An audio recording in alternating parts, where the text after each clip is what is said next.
iniwan ko si Aura.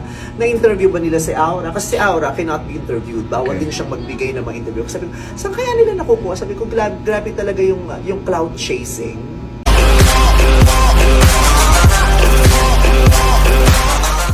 Vice ganda may matinding pasabog ukol sa issue nila ng talent niyang si Aura Briguela. Nilinaw ng phenomenal box office star na si Vice ganda ang balitang binitiwan na raw niya ang anak-anakang si Aura Briguela bilang talent manager. Ipinagdiinan ng TV host comedian na siya pa rin ang manager ni Aura at walang katotohanan ang tsismis na nilayasan na niya ang teen star matapos itong maaresto at makulong. Ang kinumpirma ni Vice ay ang balitang pahinga muna ngayon si Aura after makalaya pansamantala mula sa kulungan matapos magpiyansa sa mga kasong isinampa sa kanya dahil sa iskandalong kinasangkutan sa labas ng isang bar sa Makati City. Nakausap na rin daw niya ang tatay ng kanyang talent.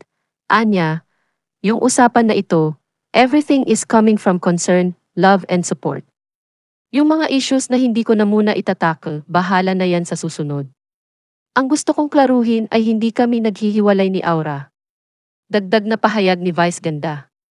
Still is my talent. Okay. May lumalabas sa balita na binitawan mo na lang. Alam mo, nagtataka ko kung saan nila nakukuha. No one asked me. Ikaw lang ang nagtanong sa akin. No one asked me. I was not interviewed by anyone. Kaya nagtataka ko kung saan nila nakukuha yung mga chika nilang iniwan ko si Aura. Na-interview ba nila si Aura? Kasi si Aura cannot be interviewed. Bawal din siyang magbigay ng mga interview. Sabi ko, saan kaya nila nakukuha? Sabi ko, grabe talaga yung cloud chasing. Yung para magamit yung issue, magamit yung pangalan ko, magamit yung pangalan ni Aura. Kasi diba, maingay yung pangalan. Yung clickbait, grabe. So, there's no truth dun sa issue na iniwan ko si Aura, no. Aalalayan ko si Aura dito sa journey niya na